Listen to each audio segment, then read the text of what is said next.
నమస్కారం. వందే మాతరం మీడియాకి స్వాగతం. హెడ్లైన్ చూద్దాం.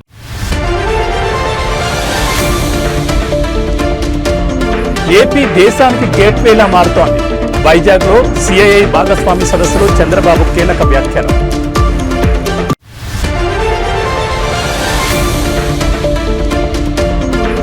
జూబ్లీహిల్స్ లో కాంగ్రెస్ ఘన విజయం. బీఆర్ఎస్ అభ్యర్థి సునీత గోపీనాథ్ పై భారీ మెజార్టీతో గెలుపు.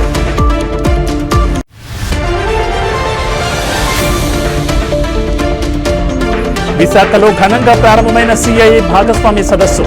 పెట్టుబడులకు ఏపీ నుంచి చూడడానికి 3 కారణాలున్నాయన్న లోకేష్.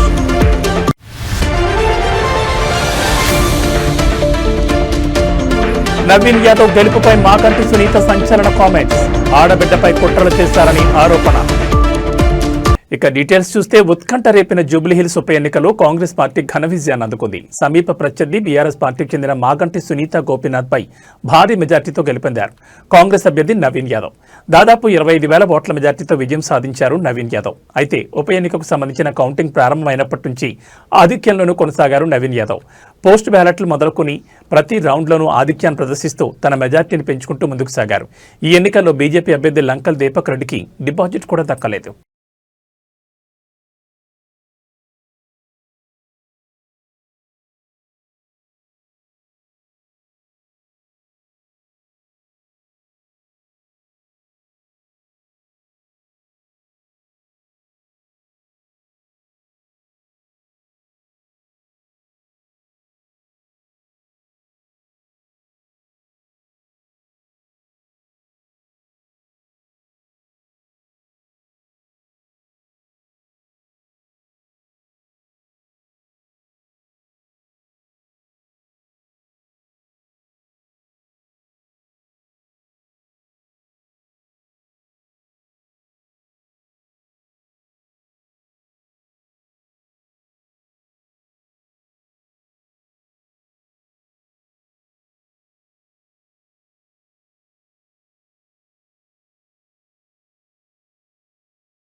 దేశానికి గేట్వేలా ఆంధ్రప్రదేశ్ మారుతోందని ఏపీ సీఎం చంద్రబాబు అన్నారు. పెట్టుబడిదారులే లక్ష్యంగా ఏపీ ఎదుగుతోందని తెలిపారు. వైజాగ్లో జరుగుతున్న సిఐఐ పార్ట్నర్షిప్ సదస్సుకు చంద్రబాబు నాయుడు హాజరయ్యారు. ఈ సందర్భంగా చంద్రబాబు మాట్లాడుతూ ప్రధాని మోడీ పాలనపై దేశ ప్రజలకు విశ్వాసం ఉందని, 2047లోగా భారత్ నంబర్ 1 ఎకానమీ అవుతుందని ధీమా వ్యక్తం చేశారు. ప్రజలు, వనరులు, సాంకేతికతను సమర్థవంతంగా వాడుకుంటే ఇండియాకు తిరిగి ఉండదని అన్నారు.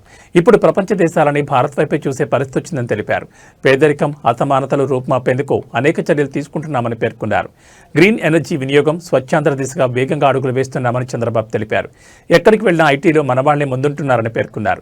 రాష్ట్రానికి space city, drone city, electronics city, quantum valley, green hydrogen valley వస్తున్నాయని తెలిపారు. సోలార్, విండ్, పంప్డ్ ఎనర్జీలో మన రాష్ట్రమే ముందుందని అన్నారు. వైజాగ్ను సురక్షితమైన నగరంగా ఇటీవల కేంద్ర ప్రభుత్వం ప్రకటించిందని గుర్తు చేశారు. దేశానికి గేట్వేలా ఏపీ మారుతోందని చంద్రబాబు తెలిపారు.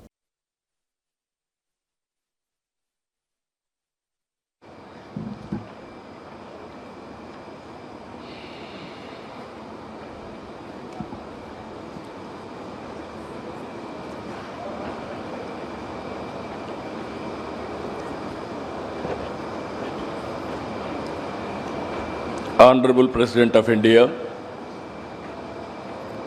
Sri C.P. Radhakrishna Garu, Honorable Governor of Andhra Pradesh, Sri Abdul Nazir Garu, Honorable Union Minister for Commerce and Industry, Government of India, Sri Piyush Goyal Garu, Honorable Union Minister Ram Mohan Naidu Garu, Chandrasekhar Garu, Bhopatiraj Srinivas Verma Garu, President, Confederation of Indian Industry, Rajiv Memani Garu, Director General, Confederation of Indian Industry, Chandrajit Banerjee Garu, Honorable Ministers from my Cabinet, Nara Lokesh Garu, T.G. Bharat Garu, Nadella Manohar Garu, Industrialist on the dais, Suchitra Ella Garu, Sanjeev Bajaj Garu, G.M. Rao Garu,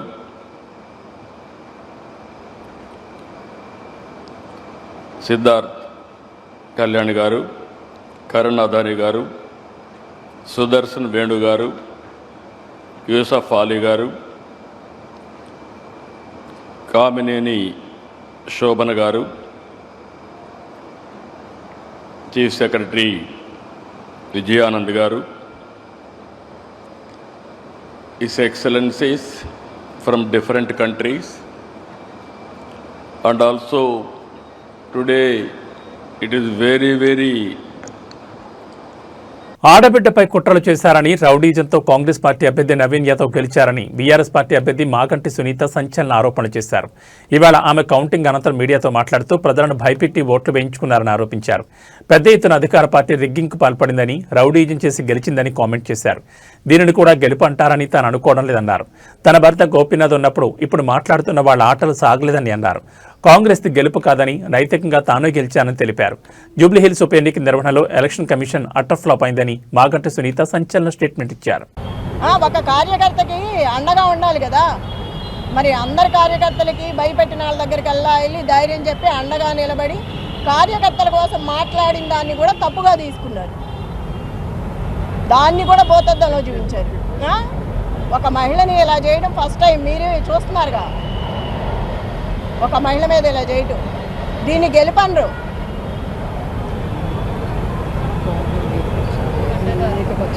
అడ్డదారులు వచ్చి అడ్డంగా చేసి నేను చూసా కదా, మొన్న నేను అడ్డం పడ్డాను, ఎక్కడికక్కడ అడ్డం పడతానే వచ్చాను, చాలా చేసుకుంటూ వచ్చాము. అది కూడా లేడీస్ని చేసుకొచ్చాం, అన్ని చోట్ల లేడీస్నే చేసాం.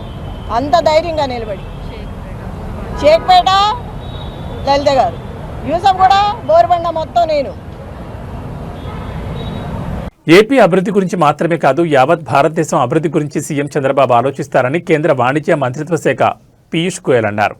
విజనరీ సీఎం చంద్రబాబు ఉన్న ఏపీలో పుట్టిన ప్రతి బిడ్డ అదృష్టవంతుడే అని, వారి భవిష్యత్ అంతా ఉజ్వలమైందని పేర్కొన్నారు. గ్లోబల్ ట్రేడ్ గేట్వేగా విశాఖ నిలుస్తోందని, స్టీల్ ఉత్పత్తి, ఆక్వా రంగాల్లో ఈ ప్రాంతం ప్రసిద్ధి చెందిందన్నారు. 2047 స్వర్ణాంధ్ర విజన్తో ఏపీ సాంకేతికంగా, ఆర్థికంగా బలోపేతమవుతుందన్నారు. 2047 నాటికి సుసంపన్నమైన దేశంగా భారత్ అవతరిస్తుందని, టెక్నాలజీ ద్వారా ఈ సుసంపన్నతను సాధిస్తామని పీయూష్ గోయల్ చెప్పుకొచ్చారు. విశాఖలో జరుగుతున్న సిఐఐ భాగస్వామి సదస్సులో కేంద్ర మంత్రి పీయూష్ గోయల్ మాట్లాడారు. టెక్నాలజీ డెమోక్రటైజేషన్ అనే విధానాన్ని పాటిస్తూ అందరికీ దాన్ని చేరువ చేస్తున్నాం. భారత్ తెచ్చిన డిజిటల్ పేమెంట్ విధానం ఇప్పుడు చాలా దేశాలు అనుసరిస్తున్నాయి. $30 బిలియన్ విలువైన పెట్టుబడులతో సెమీ కండక్టర్ పరిశ్రమలు ఏర్పాటు చేస్తున్నాం. స్వేచ్ఛా వాణిజ్యం కోసం వివిధ దేశాలతో ఒప్పందాలు చేసుకుని దానికి అనుగుణంగా వాణిజ్య బంధాలను బలోపేతం చేస్తున్నామని పీయూష్ గోయల్ అన్నారు. చంద్రబాబు గారు, I'd like to work with you to create a permanent facility in Andhra Pradesh where we can have big ticket seminars, conferences, exhibitions, and ITPO, the India Trade Promotion Organization, which has created the wonderful Bharat Mandapam in Delhi, would love to partner with your state and jointly prepare Andhra Mandapam,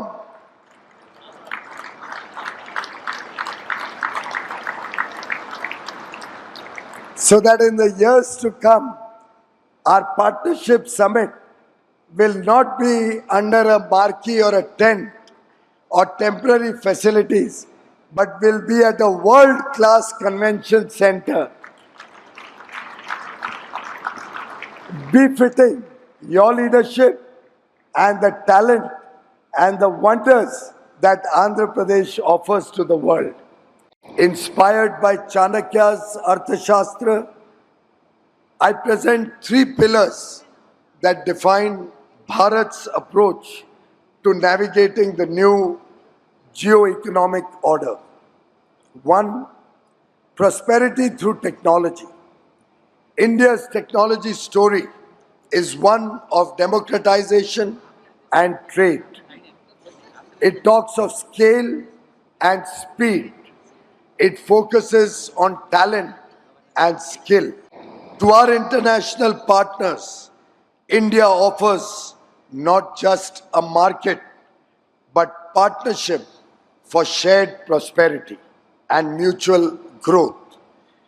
Our young, aspirational engineering talent, our digital infrastructure, and our vibrant startup ecosystem provide the perfect launchpad for globally scalable solutions. Second, trust through righteousness, Vishwas through Dharma. In the new geo-economic order, trust is the most valuable currency. India has emerged. పెట్టుబడులకు AP ఎందుకు అత్యంత అనుకూలమైన గమ్యస్థానమో రాష్ట్ర IT విద్యాశాఖ మంత్రి నారా లోకేష్ వివరించారు. రాష్ట్రంలో అనుభవజ్ఞమైన నాయకత్వం, వేగవంతమైన పాలన, కేంద్ర రాష్ట్ర ప్రభుత్వాల సమన్వయం ఉన్నాయని, పెట్టుబడిదారులు ఎలాంటి సందేహాలు లేకుండా ముందుకు రావచ్చని ఆయన భరోసా ఇచ్చారు. విశాఖపట్నంలోని ఏయూ ఇంజనీరింగ్ కాలేజ్ గ్రౌండ్స్లో కూటమి ప్రభుత్వం ప్రతిష్టాత్మకంగా నిర్వహిస్తున్న 30వ సిఐఐ భాగస్వామి సదస్సు ఘనంగా ప్రారంభమైంది. ఉపరాష్ట్రపతి సిపి రాధాకృష్ణన్ ఈ సదస్సును ప్రారంభించారు. ఈ సందర్భంగా ఏర్పాటు చేసిన సభలో మంత్రి లోకేష్ మాట్లాడుతూ, ప్రపంచ ఆర్థిక వృద్ధికి భారతదేశం ఇంజన్గా నిలుస్తున్న తరుణంలో సిఐఐ సదస్సుకు ఏపీ ఆతిథ్యం ఇవ్వడం గర్వకారణంగా ఉందని అన్నారు. పెట్టుబడుల కోసం ఏపీని ఎందుకు ఎంచుకోవాలని చాలామంది నన్ను అడుగుతారు. అందుకు ప్రధానంగా 3 కారణాలున్నాయి. మొదటిది అనుభవం, దార్శనికత కలిగిన సీఎం చంద్రబాబు నాయకత్వం. ఒక రాజకీయ నాయకుడికి వారసత్వాన్ని నిర్మించే అవకాశం జీవితంలో ఒక్కసారి వస్తుంది. కానీ రాష్ట్ర ప్రజలు చంద్రబాబుకు అమరావతి, విశాఖపట్నం రూపంలో 2వ వారసత్వాన్ని నిర్మించే అవకాశం ఇచ్చారని లోకేష్ పేర్కొన్నారు. Requesting him to kindly address us. Honorable Vice President of India, C.P. Radhakrishnan Garu, Honorable Governor of Andhra Pradesh, Syed Abdul Nazir Garu, Honorable Chief Minister of Andhra Pradesh and Co-Chairman of the 30th CII Partnership Summit, Shri Nara Chandrababu Naidu Garu, and Honorable Minister of Commerce, Industry, Government of India, and Chairman 30th CII Partnership Summit, and my mentor, Piyush Goyal Garu, and to the dignitaries on the dais, off the dais, a very good morning. It is a privilege to welcome you to Visakhapatnam, a city where hills meet the sea, where ideas lift off. Andhra Pradesh is proud to host the CII Partnership Summit 2025 at a time when India is emerging as the world's growth engine. Quite a few people ask me why they should consider Andhra Pradesh as their destination, as their home, and I only give them 3 clear reasons. First, we have a leadership with a clear track record. It is none other than our Chief Minister, Shri Nara Chandrababu Naidu Garu. Politicians have an opportunity to create one legacy, but people of my state have been kind to give him another opportunity to create a second legacy, and that legacy is what we see today in front of us, which is Amravati and Visakhapatnam. The second reason you should consider Andhra Pradesh is, of course, our speed. Friends, we live in a fast-changing world where markets, regulations, and technology keep evolving. I have met thousands of investors and corporates in the last 1 year. The single most important requirement for a company is speed. They expect the same speed from governments.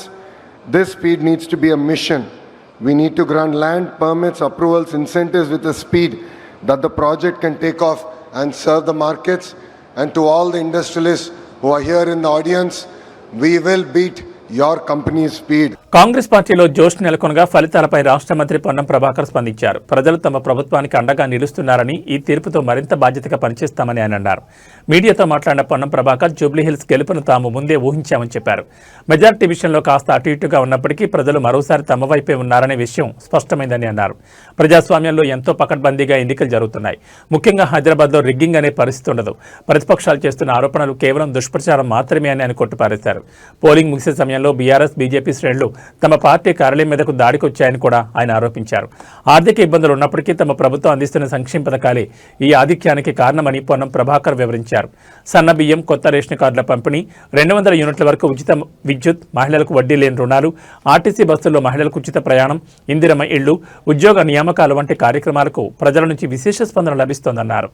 ఓడిపోతున్నామనే అసహనంతో polling ముగిసే సమయానికి పోయి మా కార్యాలయం మీదకి దాడికి వచ్చి ఒక ఆ వాయిస్ టోన్ చూస్తా సంగతి అనేటువంటి మాట చూస్తుంటే మాకు ఆశ్చర్యం అనిపించింది. పోలీసులు, మా శాసనసభ్యులు, మా నాయకులను అక్కడ ఉండొద్దని హెచ్చరిక చేసి మా విలువ కేసు పెట్టారు. బట్ వాళ్ళు ఒక 10 మంది పేర్లు, నిన్న అనేక మంది అవుటర్స్, ఈవెన్ పక్కన ఉండబడేటువంటి సికింద్రాబాద్ పార్లమెంటు కార్పొరేటర్స్, ఇతరత్ర చాలా మంది నాయకులు వాళ్ళు టీవీలలో, వీడియోలకు బయటలు ఇచ్చినారు. ఇది పరిస్థితి. వాళ్లే అన్ని రకాల ప్రయత్నాలు చేసినారు. అసహనంతో వాళ్ళు ఓడిపోతున్న దానికి కారణం చూపెట్టుకోలేక ఈ కారణం చూపెడుతున్నారని భావిస్తాను. ఇంత ఒకసారి పోలింగ్ సరళి తెలిసినట్టయితే నియోజకవర్గం మొత్తంగా అట్లా ఒకటో వారా అటు ఇటు ఎక్కడన్నా ఉన్నా కూడా టోటల్ ఓవరాల్ గా కాంగ్రెస్ పార్టీకి మెజారిటీతో గెలుస్తాం. ముందు నుంచి చెప్తున్నట్టుగా బీజేపీకి 10,000 ఓట్లు రావన్నాం. కిషన్ రెడ్డి అక్కడ ఎంపీ, కేంద్ర మంత్రి, టీఆర్ఎస్ తోటి కుమ్ముక్కండి అని చెప్పినాం. తన పార్లమెంటు గెలవడానికి సహకరించిన బీజేపీకి, బీఆర్ఎస్ కు ఈ శాసనసభ సీటు గురుదక్షిణ కింద ఇచ్చిందని ముందు నుంచి అంటున్నాం. ఇవాళ ఓడిపోయాడు కాబట్టి మేము గెలుస్తున్నాం కాబట్టి అంటలేదు, నేను ముందు నుంచి చెప్తున్నా. దీనికి కిషన్ రెడ్డి గారు జవాబు చెప్పారు. ఇప్పటికైనా ఇటువంటి కొల్యోడు పాలిటిక్స్, ఢిల్లీలో దోస్తి గల్లీలో కుస్తీ ఉండే, ఇప్పుడు ఢిల్లీలో దోస్తి గల్లీలో దోస్తి ఇప్పుడు దోస్తి అయింది. అయినా తెలంగాణ రాష్ట్ర ప్రయోజనాల కొరకు మీరు తెలంగాణ ప్రభుత్వానికి సహకరిస్తే మంచిది, లేకపోతే తెలంగాణ ప్రజలు మీ ఆఫీస్ తాళం వేసే రోజు వస్తుంది. జూబ్లీహిల్స్ ఉప ఎన్నికల్లో ప్రజాపాలన ప్రభుత్వ కార్యక్రమాల ఆలోచన సరళి గాని, ఆ నియోజకవర్గం అభివృద్ది ఆకాంక్షించే వాళ్ళు గాని, కంటోన్మెంట్ ఉప ఎన్నికల్లో ఏ విధంగా కాంగ్రెస్ పార్టీని గెలిపించినారో జూబ్లీహిల్స్ కూడా కాంగ్రెస్ పార్టీ అభ్యర్థిని గెలిపిస్తారని చెప్పినారు. కొంత సానుభూతితోటో లేదా టీఆర్ఎస్ డైవర్షన్ పాలిటిక్స్ చేయడం ద్వారానో మహిళలు వారు ఒక సెంటిమెంట్ వాడుకోవడానికి అన్ని రకాల ప్రయత్నం చేసినప్పటికీ కాంగ్రెస్ పార్టీ తీసుకున్నటువంటి సన్న బియ్యం కావచ్చు, రేషన్ కార్డుల పంపిణీ కావచ్చు, 200 యూనిట్ల ఉచిత విద్యుత్ కావచ్చు, మహిళలకు ఆర్టీసీ బస్ ఉచిత ప్రయాణం కావచ్చు, అనేక మంది ఉద్యోగ నియామకాలు కావచ్చు, వడ్డీ లేని రుణాలు కావచ్చు, రైతాంగానికి గ్రామీణ ప్రాంతాల్లో తీసుకుంటున్న నిర్ణయాలు కావచ్చు, ఇందిరమ్మ ఇళ్లు కావచ్చు, ఇటువంటి అనేక కార్యక్రమాలు ఇంత ఆర్థిక సంక్షోభం ఉన్నప్పటికీ చేయగలుగుతున్నారనేటువంటి ప్రజల ఆలోచన ప్రకారంగా ఓటింగ్ సరళి కనబడుతూ ఉంది. తప్పకుండా ఇది ముందు నుంచి కూడా చెప్తాను, మా ప్రభుత్వం ప్రజలకు అన్ని రకాల అంశాలతోటి క్షేత్రస్థాయి దాకా చేరే విధంగా పనిచేస్తామని చెప్పినాం. ఈ ఫలితం అందుకు నిదర్శనం. తప్పకుండా భవిష్యత్తులో కొంత దుష్ప్రచారం ఏ విధంగానైతే టీఆర్ చేసో ఆ అంశాలన్నీ పరిగణలోకి తీసుకొని మరింతగా గట్టిగా మా ప్రభుత్వం ప్రజల సంక్షేమం కొరకు పనిచేస్తుంది. విద్యార్థులకు వడ్డించే అన్నం గిన్నెలో మద్యం మత్తులో ఓ వాచ్మెన్ అందులో కాళ్లు పెట్టి ఒంటి మీద సోయి లేకుండా పడుకున్నాడు. ఈ సంఘటన ఈ నెల 12 రాత్రి చోటు చేసుకోగా గురువారం వెలుగులోకి వచ్చింది. ఇందుకు సంబంధించిన వివరాలు ఇలా ఉన్నాయి. సంగారెడ్డి మండలం ఇస్మాయిల్ ఖాన్పేట గ్రామ పరిధిలోని సంగారెడ్డి ప్రభుత్వ పాలిటెక్నిక్ కళాశాలలో శేఖర్ అనే వ్యక్తి వాచ్మెన్ గా విధులు నిర్వహిస్తున్నాడు. బుధవారం రాత్రి ఫుల్లుగా మద్యం సేవించి వచ్చిన వాచ్మెన్ శేఖర్ హాస్టల్లోని కిచెన్ గదిలో ఉన్న అన్నం గిన్నెలో మద్యం మత్తులో కాళ్లు పెట్టి పడుకున్నాడు. అక్కడే ఉన్న విద్యార్థులు ఈ దృశ్యాలను తమ కెమెరాలో బంధించారు. విషయం కలెక్టర్ ప్రావీణ్య దృష్టికి వెళ్లడంతో ఆమె ఘటనపై సీరియస్ అయ్యారు. వెంటనే సదరు వాచ్మెన్ ని సస్పెండ్ చేస్తూ ఆదేశాలు జారీ చేశారు. పాలిటెక్నిక్ ప్రిన్సిపల్ పి జానకిదేవి ఇచ్చిన రిపోర్ట్ ప్రకారం జిల్లా కలెక్టర్ ఆదేశాల మేరకు ఘటనకు బాధ్యుడైన వాచ్మెన్ శేఖర్ ను విధుల నుంచి తక్షణమే తొలగించడం జరిగిందని అదనపు కలెక్టర్ చంద్రశేఖర్ తెలిపారు. అలాగే కాంట్రాక్టర్ కు హెచ్చరిక జారీ చేశారు. ప్రతిరోజు హాస్టల్ పర్యవేక్షణ కోసం ఒక ఉపాధ్యాయుడిని ప్రత్యేకంగా ఏర్పాటు చేయాలని అధికారులను ఆదేశించారు. విద్యార్థులకు నాణ్యమైన పరిశుభ్రమైన భోజనం అందించాల్సిందిగా ప్రిన్సిపాల్ను హెచ్చరించారు. భవిష్యత్తులో ఇలాంటి ఘటనలు పునరావృతం కాకుండా వసతి గృహాలను పర్యవేక్షించాలని అధికారులను అదనపు కలెక్టర్ ఆదేశించారు.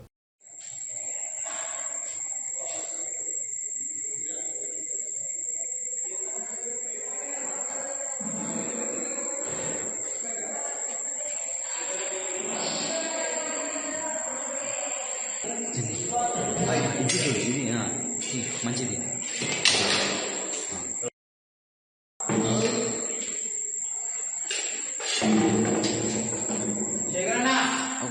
అల్లూరు జిల్లా జీకే వీధి మండలం జర్రెల గ్రామంలో ఉన్న గిరిజన సంక్షేమ ఆశ్రమ పాఠశాలలో ఫుడ్ పాయిజన్ కారణంగా 29 మంది విద్యార్థులు అస్వస్థతకు గురయ్యారు. పాఠశాలలో సుమారు 280 మందికి పైగా విద్యార్థులు చదువుతున్నారు. అయితే వారందరూ బుధవారం రాత్రి భోజనం చేశారు. ఈ క్రమంలో భోజనం చేసిన వారిలో 29 మంది వాంతులు విరేచనాలతో అస్వస్థతకు గురైనట్లు విద్యార్థుల తల్లిదండ్రులు తెలిపారు. వెంటనే అస్వస్థతకు గురైన విద్యార్థులను సిబ్బంది చికిత్స నిమిత్తం సమీప ప్రాథమిక ఆరోగ్య కేంద్రానికి తరలించారు. ప్రస్తుతం విద్యార్థులు కోలుకుంటున్నారని, ఎలాంటి ప్రాణాపాయం లేదని వైద్యులు తెలిపారు.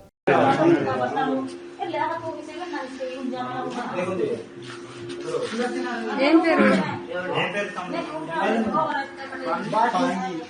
నాయక్.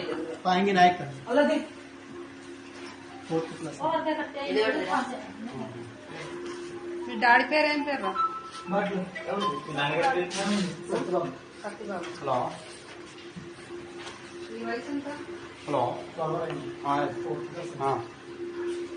జర్ల హాస్పిటల్కి ఉన్నాను. వంశీ గారు అది రూమ్ లో ఉన్నాను. బాగాలేదు, బాటిల్ ఎక్కించి ఇప్పుడు బెడ్ లో కాలేదు కదా, తీసుకెళ్ళారు బయట. తీసుకెళ్ళారు. అక్కడ సెలైన్స్ ఎక్కిస్తున్నామండి. ఇప్పుడు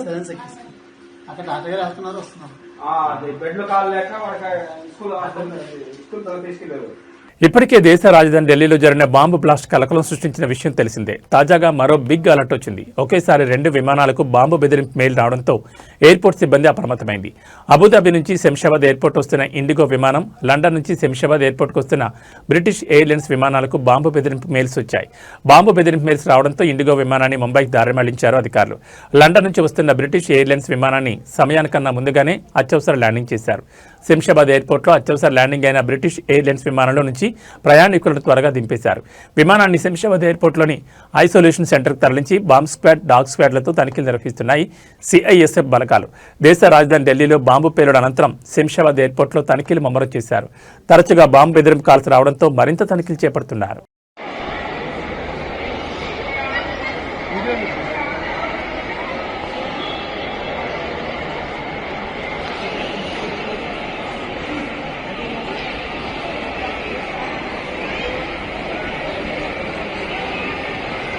కలియుగ ప్రత్యక్ష దైవం తిరుమల శ్రీ వెంకటేశ్వర స్వామివారిని నిత్యం వేలాది మంది భక్తులు దర్శించుకుంటారు. తిరుమలలో భక్తుల రద్దీ కొనసాగుతోంది. ఈ క్రమంలో నేడు శ్రీవారి దర్శనానికి 12 గంటల సమయం పడుతోంది. ఈ తరుణంలో శ్రీవారి సర్వదర్శనం కోసం భక్తులు 24 కంపార్ట్మెంట్లో వేచి ఉన్నారు. తిరుమల భక్తులకు ఎటువంటి ఇబ్బందులు పడకుండా అన్ని చర్యలు తీసుకుంటున్నామని టీటీడీ అధికారులు తెలిపారు. క్యూలైన్లోని భక్తులకు శ్రీవారి సేవకుల ద్వారా అన్నప్రసాదం, పాలు, త్రాగునీరు అందిస్తున్నారు. నిన్న శ్రీవారిని 62,129 మంది భక్తులు దర్శించుకున్నారు. 21,026 మంది తలనీలాలు సమర్పించుకున్నారు. నిన్న శ్రీవారి హుండీ ఆదాయం 4.13 కోట్లు వచ్చిందని టీటీడీ అధికారులు తెలిపారు.